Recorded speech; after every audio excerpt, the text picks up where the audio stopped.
Okay, so our third panel, which generated the most interest when we asked people for their preferences, is very much in keeping with what we've already been talking about, how insights from the field of science study, history of science, and continental thought, and I suppose we could add an etc., might shed new light on the dialogue between Buddhism and science. And our presenters in the order that they're listed are David McMahan from Franklin and Marshall College, Cliff Saron from the University of California, Davis, Cheung from Temple University, Geoffrey, I guess, no? Geoffrey Samuel from the University of Sydney, and Cardiff University, and Linda Heuman from Brown University. John Templeton Fellow to boot. Okay. Thank you. Can you keep time now? I will keep time. Does somebody have that sheet that was passing around for sign-ups? Because it also has the number 2 on it. This session brought to you by the number 2. That sounds dualistic. Sit a little more centrally then. Yeah. Okay. So I learned this morning that putting together one's thoughts on the subway is not ideal. So any incoherence is solely the responsibility of the subway.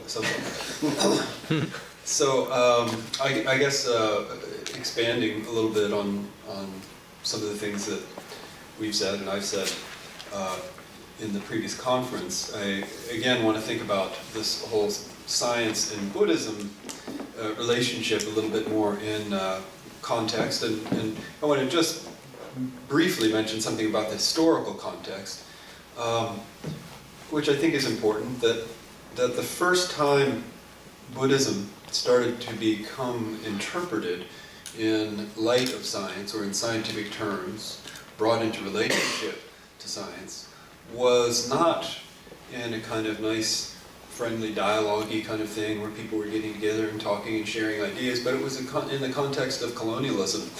And when the British came into Buddhist-dominated countries like Sri Lanka and were threatening with hegemony the other countries that hadn't been colonized, like Japan, there began to be a kind of counter-discourse to the standard colonial discourse that these were sort of uncivilized people and we need to bring them civilization, and that so the Buddhists in their sort of late 19th century, early 20th century reform movements actually started to look at their own texts and select certain ideas that could be thought of in dialogue with science, causality, and they brought these ideas really for the first time to the World Parliament of Religions in the late 19th century and presented them in that format to a lot of Westerners. And so a lot of Westerners sort of got their first dose of Buddhism in a very sort of selective way, as a very philosophical, stripped down version that was made to sort of highlight concepts that could resonate with science.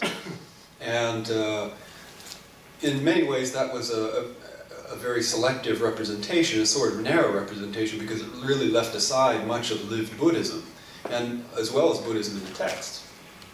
But it served a kind of purpose in inverting this sort of civilized, uncivilized hierarchy, and it took off with Westerners because at the same time in the Victorian era, there were a lot of people in North America and Britain who were, in large part because of science, starting to have a kind of crisis of faith and question Christianity. So the Buddhists sort of came in, and Buddhist sympathizers came in and said, we have a sort of scientific religion.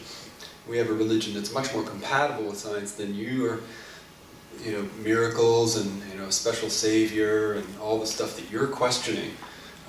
So again, just to highlight that this stuff doesn't just come out of nowhere. And I think there is a context today which we might be kind of blind to. I don't know what all the elements are, but we should keep in mind some of the underlying structural things that support the science and Buddhism relationship. I think it's become much fuller now and is developing in a more mature way.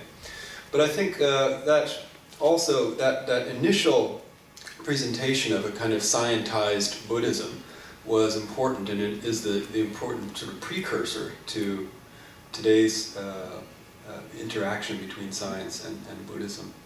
And part of the next phase was a move towards meditation. Around in the 1950s, you start to see people, Westerners often, describing meditation as a kind of interior science. And I think this set a certain tone and a certain discourse, a certain way of thinking about and talking about meditation that has had ramifications in the development of meditation in the West and the development of the mindfulness movement in particular. That is, meditation was sort of construed and described as a kind of internal science parallel to the external science of empirical reality, that discerned empirical realities, and that these are kind of complementary domains. So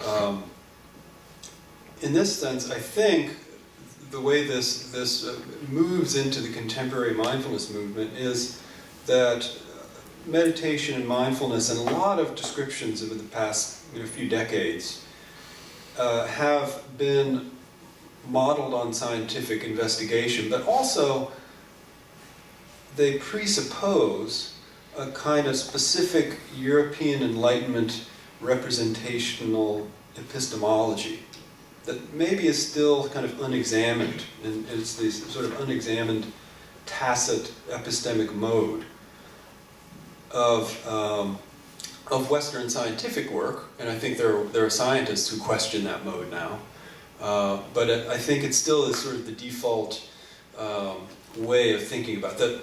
Reality is out there, and what we need to do to understand reality accurately is to sort of strip away our subjectivity, our feelings about what we're looking at, our cultural conditioning and things like that, so we can just sort of have this objective view from nowhere of the object in front of us, and we can analyze it. And there are certain ways in which that has been of benefit to science and to discovery, but I think as an epistemic model, it's been questioned heavily over the past century. So I think similarly, the way that mindfulness has been construed is that we also have a kind of interior reality, and we have thoughts and feelings and reactions and cultural conditioning that sort of distorts everything, but if we sort of let that calm down and sort of neutralize that, then we can see something that is there with absolute clarity, and that is a kind of objective stream of consciousness, or it may be described in a number of different ways. And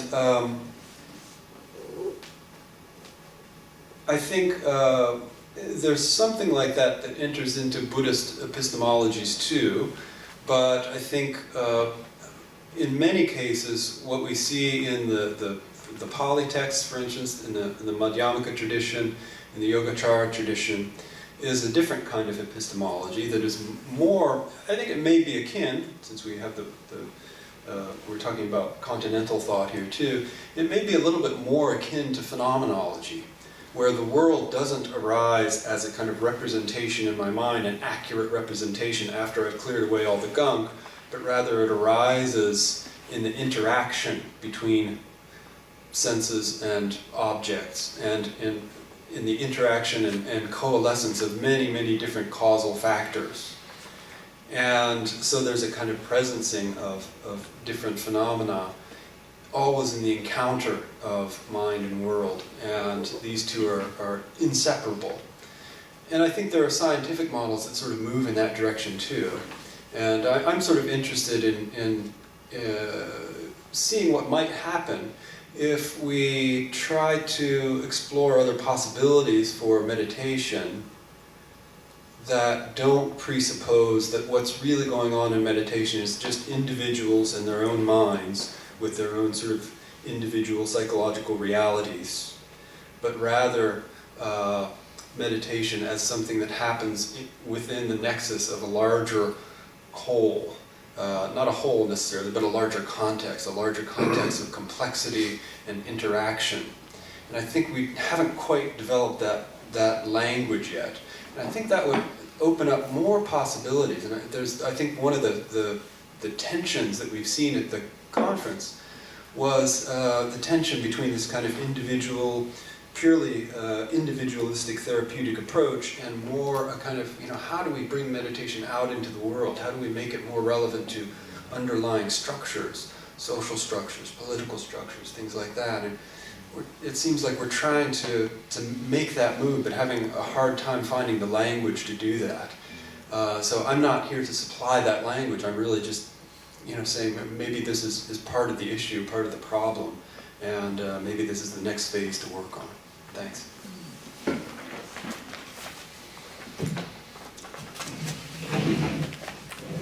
Thank you, David. I think you've set up some of what I have to talk about perfectly. Since I have no idea what I'm going to talk about, it couldn't be other than the way that is. So,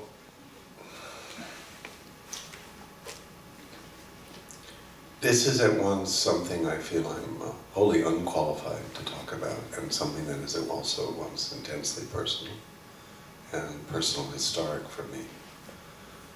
And I find myself in a position as a neuroscientist, decrying many things that have emerged out of what appears to be a dialogue that I think is very infrequently really a dialogue, and what is very frequently a scientific gloss on the nature and conduct of the craft and art of all of science. And I think that, we now have empirical evidence that an article that is poorly written, inappropriately argued, but has a picture of an fMRI image in it, is judged as more truthful than a tightly, beautifully written, well-constructed argument. And this was put forward by a well-known science writer who has published a number of books about this topic as well as many others. And we're all at fault, the neuroscientists and the press. And, being a child of Sputnik and remembering the enchantment of the world of science and growing up with Mr. Wizard as a kind of second father, there really is a shift in the public understanding of science in a negative direction. But there is a tremendous commitment to trying to communicate things that seem to be easy to understand. So then there is the illusion of understanding. And now you feel like you've learned something. But from the inside, I think I'm I'm a stream enterer in a multi-century process, and we're just at the beginning. And yet I look around and I see people appealing to the authority of science. Yesterday I had a conversation with a Buddhist teacher who's interested in defining the nature of the jhanas by measuring brain activity. I was at Dharma Drum Buddhist College where on a speaking tour for Mind and Life 18 months ago, and a social worker with 25 years of hospice experience had proposed a multi-million-dollar study to use fMRI to evaluate the level of compassion in the Dharma Drum training of mindfulness and compassion. And arose in me moral emotions I rarely feel. And I said, what do you think you're doing? And there's this term that maybe we don't hear very often called reverse inference. Reverse inference is looking at a pattern of brain activity in a given individual and thinking you can know what they're experiencing. And you can't. And there are thousands of studies in the fMRI literature. That was part of what I was trying to do, was to redress some of the opinions and information that actually was presented in the meeting, where high-level functions are localized to spots. Do you know the difference between the presence and absence of an activation on an fMRI image is often on the order of 1/10 or 0.2% difference? You know, that's like less difference than the linoleum in your kitchen floor. Floor, no floor. And this is not communicated, because to communicate what you'd be left with is unknowing. How many minutes do I have? You have 3. So, I was late today because last night I had the chance to talk to my son. And around 1:15 in the morning, he shared with me, he's a junior at Davis, that the current scientific models predict that within his lifetime, the state of California will be uninhabitable.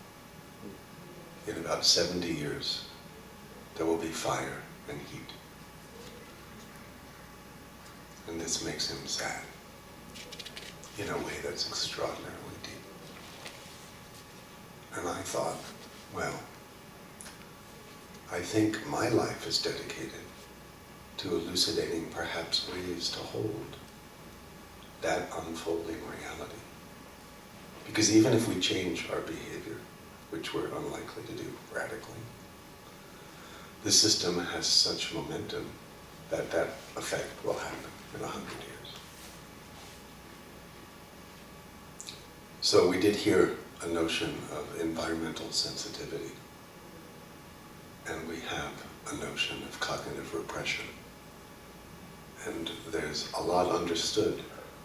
You know, we didn't evolve the level of interconnected complexity that we live in.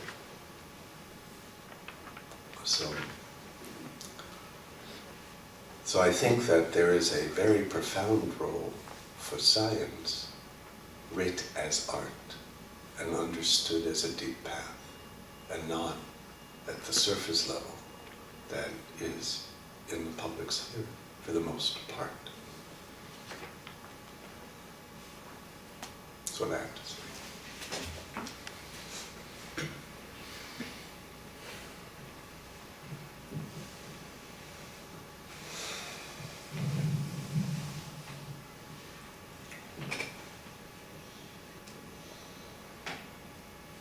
Thank you, Cliff. David. I'm trying to see if I want to reformulate what I have prepared in the moment, responding to earlier speakers. Maybe I'll do that at the end. What I wanted to say just briefly is about how looking at the history of science can inform this dialogue between Buddhism and science.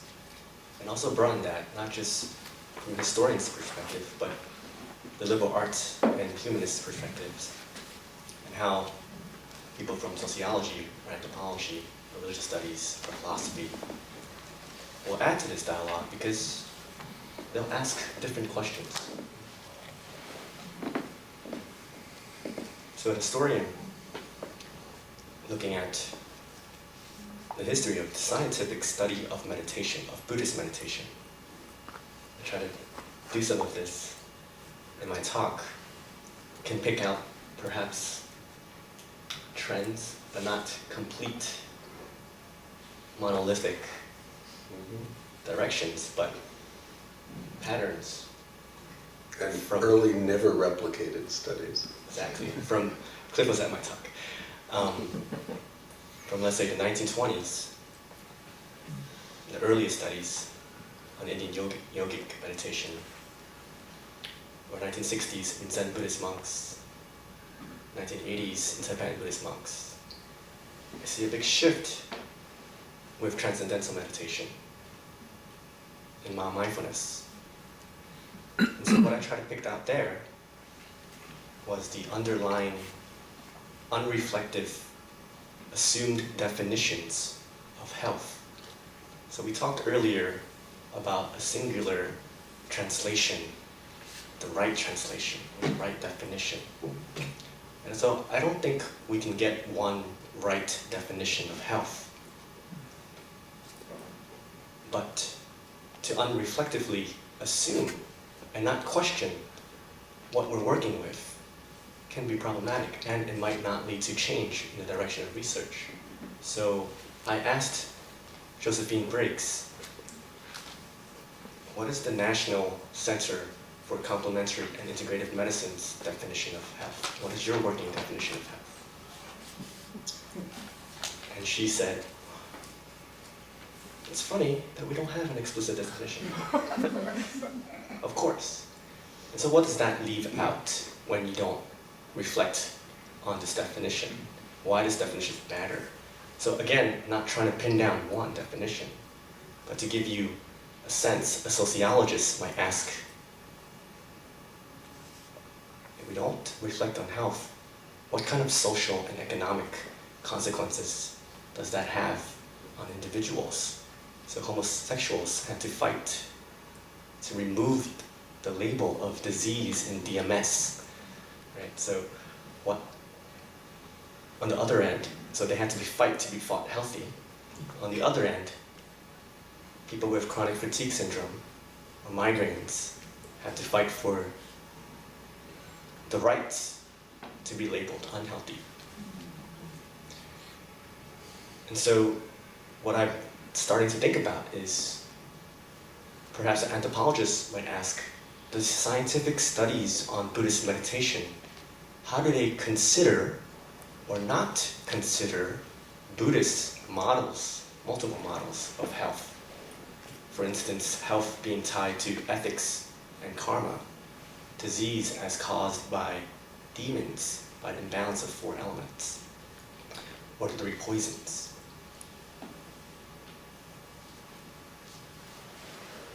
Why is that considered, or why is that not considered, and isn't that interesting?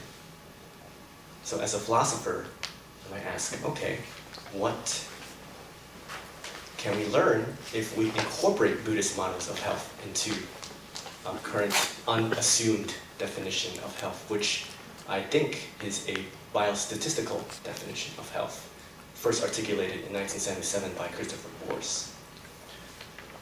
So that's what I'm trying to argue, that humanists, liberal arts questions can broaden this conversation and this dialogue. So to respond, I think, to some of the things I just heard, I think we're all here because we want to listen to other perspectives. So I'm preaching to the choir here. There's dialogue within one neuroscientist in this audience. Two? Excellent. We need to hear your voice. We have the clinician's voice, that was very important. We have the embodied voice of the Sangha over there. We have poetry, we have independent scholars, we have more clinician voices here. Religious studies, management, wow. Journalism. So, but we're all here because we want a dialogue. So perhaps a suggestion is, what can we do? Or a question is, what can we do to bring back to our departments this kind of sense of benefit from expanding out instead of just, so we're going to weave in, we don't have to get one definition of health, but expand out to look for opening up definitions of health and working with other perspectives, asking different questions, and not take unreflective things into our work. So.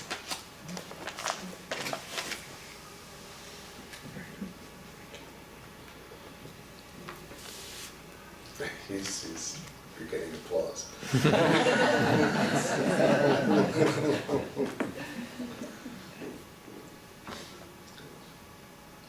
So Jeff, are you on? Oh, okay. Sorry. Yeah.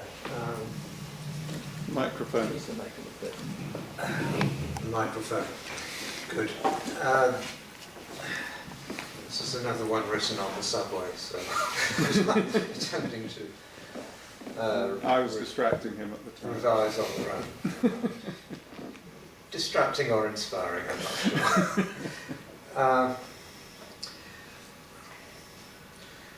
I'm actually interested in what we can do with science, and I very much take into account some of the things that Cliff has just said, and I've said to myself over the years in many cases about the limitations at all kinds of levels, including that tiny fraction of a variation on which so much of this is built, the little bit of lino on the floor of the room in this image.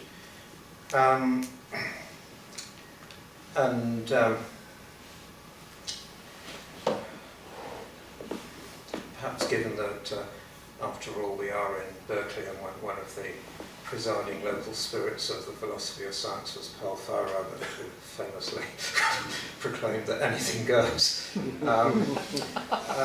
might look at how far we can go in terms of the possible expansion of what science has to operate with.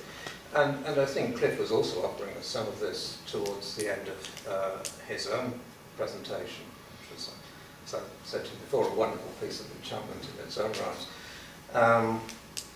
And the fact that we're now at least moving beyond the individual focus onto ideas of mind-to-mind coupling of the individual consciousness as having as being influenced by a wider context is a very substantial move. I'm still somewhat worried, and this is a reflection too on that comment about can we measure the subtle body, you know. Because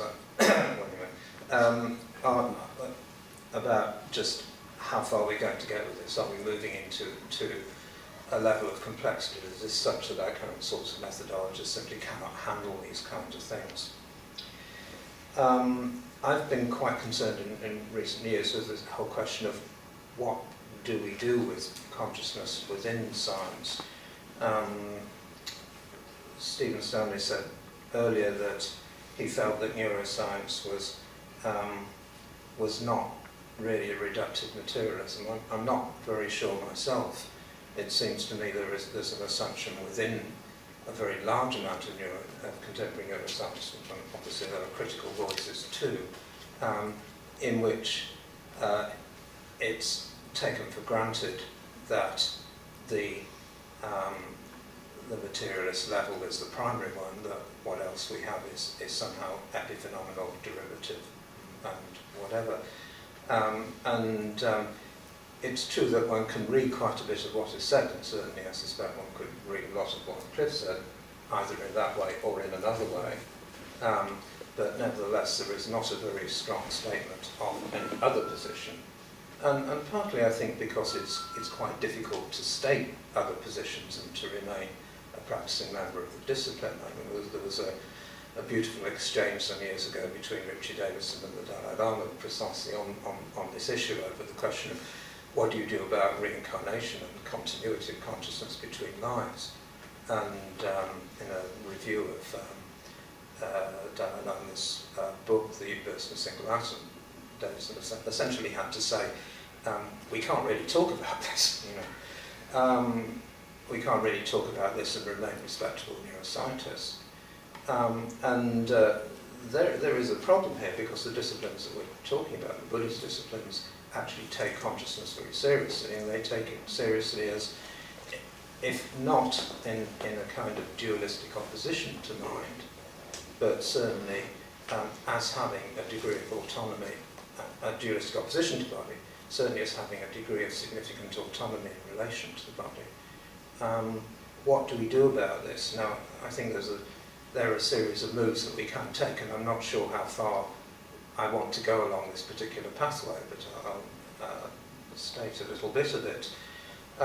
One move which was made some years ago, and that's associated with people like Roger Sperry and Francisco Varela in particular, was to see the level of consciousness as having a level of autonomous operation in relation to the material level. So Varela talks particularly, there's a beautiful late paper he wrote with Natalie de Pranza, some of you may know, which I've referred to in a couple of things I've written, where he talks about an emergent level that in a sense derives from the materialist level, but which acquires its own individuality, its own ability, its own autonomy, and which, so that we actually can, consciousness can actually operate on material reality. Now this is a move, and it's quite a significant one, and particularly if you add it together to work that Varela and Maturan and other people had done before that, in which they were seeing consciousness as emerging from an autopoietic process that links the individual to the wider environment, then I think we can go some way to responding to several of the comments and issues that have been raised today. We can move towards a much greater degree of interconnection between individual consciousness and and other people, other species, the wider environment. We can begin to see how consciousness could respond to the environmental crisis, to climate change and so on. But we still have a situation in which consciousness is ultimately a derivative of material reality, or ultimately tied in with it very closely. Years ago I played around with an idea of a kind of state vocabulary. I was trying to work out what do you do with spirits and deities, and I was treating them as framings of reality, in a sense of different frameworks which could be implicit within consciousness and within, and seen as something that was very much a mind-body process. I don't think I've got time to talk more about that here now, but that might be a move further. A move further on again might be to accept consciousness as something that can operate independently of material reality. I had a couple of visits to the Centre for Theory and Research at Esalen in recent years, where I've been engaged with some of their work on, some of you may know the irreducible mind volume that has large amounts of evidence for consciousness as existing independently of material reality. I think there is a lot of evidence there that it's quite difficult to ignore completely unless you have the doctrinal bias to do so. That takes us back a bit to the Dalai Lama and the question of reincarnation and things like that. I don't really know how far I want to go along that path. I don't even know whether this is quite the right framing for the problem, because in a sense we're still working in terms of a kind of add-on to the basic epistemologies of Western science. Maybe we need something quite different, quite radically different. We need to imagine this from a different perspective altogether.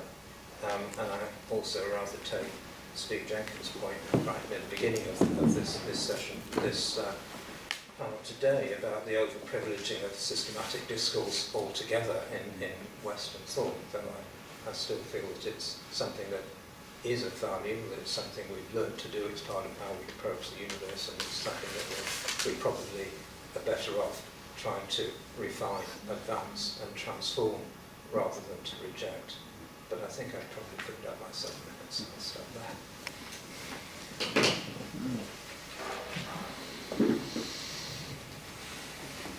Hello, can you hear me?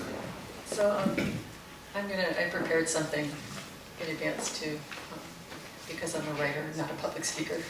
So I hope you'll bear with me as I read from it. So in thinking about the topic that we were asked to speak about today, it occurred to me that there were a lot of implicit assumptions in it. So what I'd like to do today is to unpack some of those assumptions, and in so doing, I'm hoping to be able to demonstrate exactly the kind of thinking that is a hallmark of continental philosophy, in the fields it has influenced, like science studies.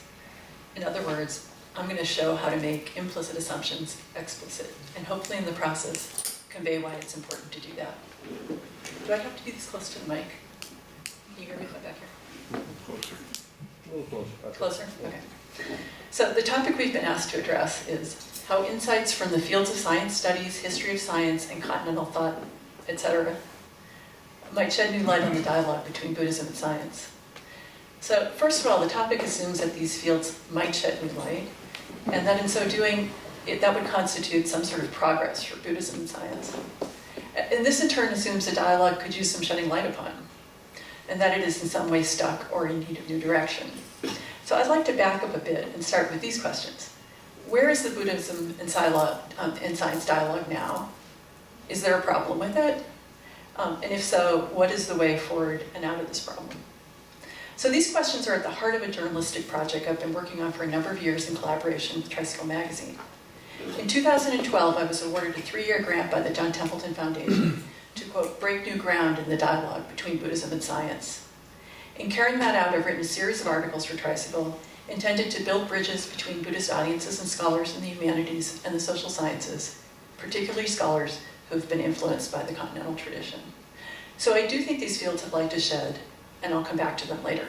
And I do want to say that I'm talking about science and Buddhism here as they are understood in the public, what Cliff said, in the public sphere, not necessarily, mind and life per se. So where is the Buddhism and science dialogue? The Buddhism and science dialogue to date has largely focused on finding common ground. It has done this by means of tabling certain assumptions on both sides. Buddhism, as we have spoken about, has set aside the notions of rebirth and karma, the possibility of full enlightenment. And science has had to set aside, for its part, physicalism, reductionism, and the causal closure principle. For those of you who might not know what that is, it basically means that for every physical event, there is a sufficient physical cause. So as Professor of Studies Donald Lopez has argued, this tabling of assumptions doesn't actually work to produce compatibility because it takes out of play the most foundational topics on both sides, topics which are both regulative principles and the site of intractable differences. Nonetheless, the illusion of compatibility between Buddhism and science has had enormous impact on how Buddhism has been understood in its transmission to modernity. On the one hand, the notion that Buddhism and science are entirely compatible has been socially normalizing for Buddhists. We're no longer fringe hippie freaks like we used to be, and I think people are very happy about that. On the other hand, this notion has left unchallenged two problematic ideologies. The first is a rampant scientism, by which the scientific approach and scientific methods are considered the only authoritative kinds of knowledge, and Cliff referred to that. And a triumphalist notion of progress that Charles Taylor calls a subtraction story. So Charles Taylor is written in a secular age. By subtraction stories, I mean stories of modernity in general and secularity in particular, which explain them by human beings having lost or sloughed off or liberated themselves from certain earlier confining horizons or illusions or limitations of knowledge. What emerges from this process, modernity or secularity, is to be understood in terms of underlying features of human nature which were there all along but had been impeded by what is now set aside. So how does this translate into a Buddhist context? Well, many modern Buddhists simply take for granted that science and secularism are simply true. And by true, I mean in the sense that Taylor describes. In other words, modern people have arrived at the bedrock of the real. Hence, there's a growing trend in Western Buddhism to modernize, to adapt, to emphasize, and to promote those aspects of traditional Buddhist practice and belief that fit coherently into a secular, rationalist, scientific paradigm, and to dismiss those elements that do not, often denigrating those elements left behind as cultural accretions or pre-modern superstitions. As David McMahan and other scholars have all argued, this Buddhism as science attitude is a new historical development in Buddhism. As it has informed scientific research, it has certainly led to advancements and innovations, as we witnessed in the many presentations over the last few days. But as it informs Buddhist practice, it raises urgent questions and troubling concerns. Not only does this kind of adaptation leave behind traditional doctrines and forms of Buddhist spiritual life, that are outside the scope of scientific investigation. It also reinterprets Buddhism in a manner deeply incongruent with Buddhism's own philosophy and changes its long-established purpose. In the transmission of Buddhism to modernity, Buddhism risks losing touch with traditions that have animated it for millennia. Both these ideologies, scientism and the subtraction narrative of progress, in turn presume a particular notion, or a kind of picture of the nature of knowledge, whereby knowledge produced by science is considered more authoritative than other kinds of knowledge because it's thought to be unbiased, context-independent, universal, ahistorical, and mind-independent. Ironically, such philosophical absolutism would never pass muster with a Buddhist philosopher, certainly not one in the Dalai Lama's tradition, which is the philosophical standpoint, after all, that's currently in dialogue with science. These Buddhists refute that knowledge or anything else at all could exist in such a manner. Philosopher of science Michel Bipol has put it this way: science has a certain epistemological status which we can easily discover when we study the epistemological and logical texts of Buddhism. And as an example, he pointed to the fundamental distinction in Buddhism between wisdom and ignorance.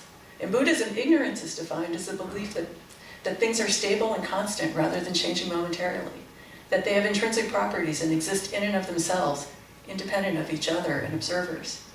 But ideas like this, points out Bipol, are exactly the presuppositions that are made in everyday work in science. In science, as in Buddhism, he says, the whole distribution of what counts as knowledge and what counts as ignorance is completely reversed. So what's the way forward for Buddhism and science? Rather than read Buddhism through a lens of science and secularism, which defangs the truly radical challenge what is now called traditional Buddhism could present to modernity, I suggest we take Buddhism seriously on its own ground. That requires that we counter the illusion of sameness with the reality of difference. But in so doing, we also need to unseat scientism's bias, that science has exclusive hold on valid and efficacious knowledge, and place science on an equal footing with multiple modes of inquiry. Otherwise, the likelihood remains that the areas in which Buddhism and science prove to be different, Buddhist practices and ideas will continue to be denigrated and dismissed. To do this, we need to decontextualize the decontextualizer. Science may seek knowledge that is context-free, but this practice of knowledge-seeking itself exists in a context. We also might re-examine and call into question this notion of the progress of knowledge that defines progress as movement toward a universal, ahistorical, monolithic common ground of truth. So how do we accomplish this? Well, first, it's important to recognize that these aren't just Buddhist assumptions and Buddhist questions, nor are they Western ones. These are questions characteristic of modernity, and this is a much bigger problem than just Buddhism and science. As many people spoke about here and at the conference, globalization is leading to homogenization worldwide, and everywhere, local human ecologies of knowledge and practice are becoming extinct. That's the bad news. The good news is there's been some really good thinking about these problems, and Buddhists can draw from this. There's already an ongoing conversation that we could contribute to, which brings us back to the panel topic. What does all this have to do with science studies, history of science, and continental thought? Well, many thinkers in the continental tradition of Western philosophy have specialized in identifying implicit assumptions and historical and cultural contingencies that have given rise to various human phenomena. The tradition of continental philosophy has been countering for over 100 years the notion that the authority of science is derived from the bedrock of a human, independent, natural reality. And thinkers in science studies in particular, especially those who have been influenced by the continental tradition, are experts in identifying the political, economic, and social contingencies that shape scientific practice and have contributed to its authority. Buddhists need to be talking to these Western thinkers, and these thinkers, in turn, quite frankly, have something important to gain in talking to Buddhists. The way forward for Buddhism and science, then, I think, is to start a new conversation, a conversation that will bring the underlying assumptions of the Buddhist and science dialogue into the dialogue between Buddhism and modernity, and a conversation that will engage new partners in dialogue.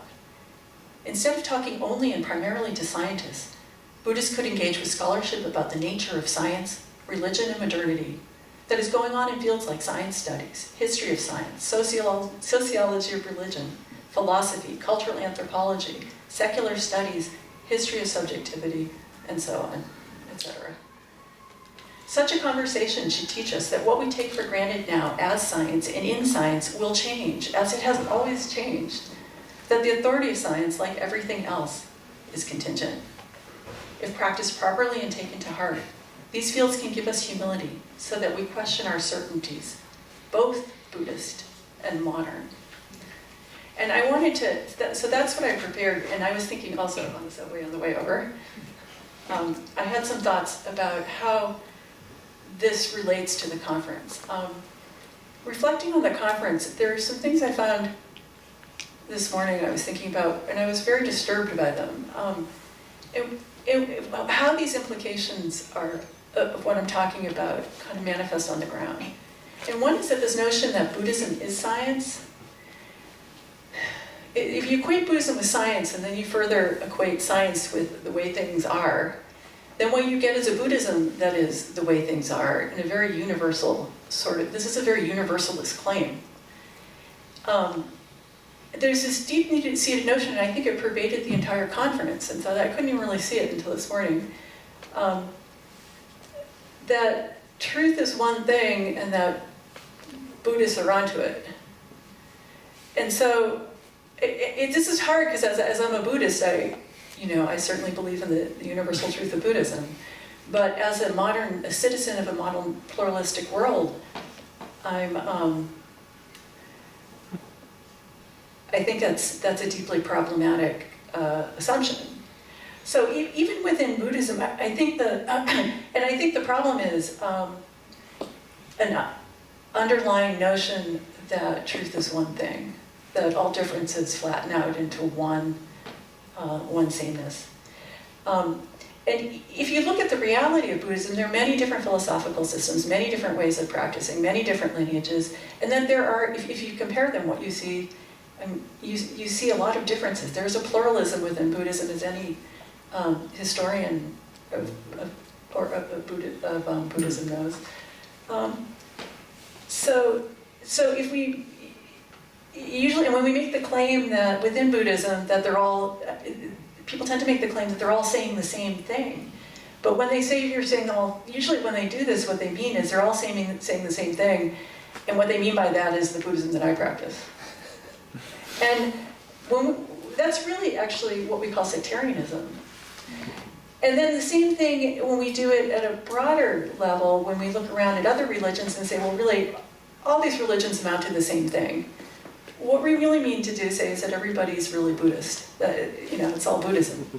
And there was all this talk at the conference, in a way, that just sort of assumed that it would be fine to bring more and more Buddhism into into corporate environments, or along with mindfulness, we should pack it with more and more Buddhism, of course. And for me, the issue here really is respect. Because on the one hand, there's something very arrogant about that. There's something assuming that the person who's a Christian is not valid in their Christian stance. What do we make of their belief in God, their experience of God, their connection with God, or whatever, or the Jewish person, or the Muslim person? So we need to find out, there are two things going on. One is that within one's own practice, one needs to be committed to the ultimate, to the truth of what one is doing. But as a modern citizen living in a multicultural and pluralistic world, we need to be able to know how to respect the truth of other traditions. And so anyway, this is something I'm really thinking about. How do we hold those two together? In what sense is Buddhism true? In what sense is it universal? And do we really want to just assume that mindfulness should be going in there and making everybody more Buddhist? How do we really respect that anyway? And so I wanted to leave just with one thought, that the final thought that occurred to me was that the Dalai Lama does say that it is possible to have a multidimensional notion of truth. So I think Buddhism has thought about this too, and I'd like to... this is also a question that isn't just a Buddhist problem. This is a problem for practitioners of all different spiritual faiths at the moment. They're all wondering, how do we commit ourselves completely to our own practice and to our own truth system, and then how do we interact across differences? So I see this as going forward a place that we need to do more thinking. Well, thank you, everybody. Very.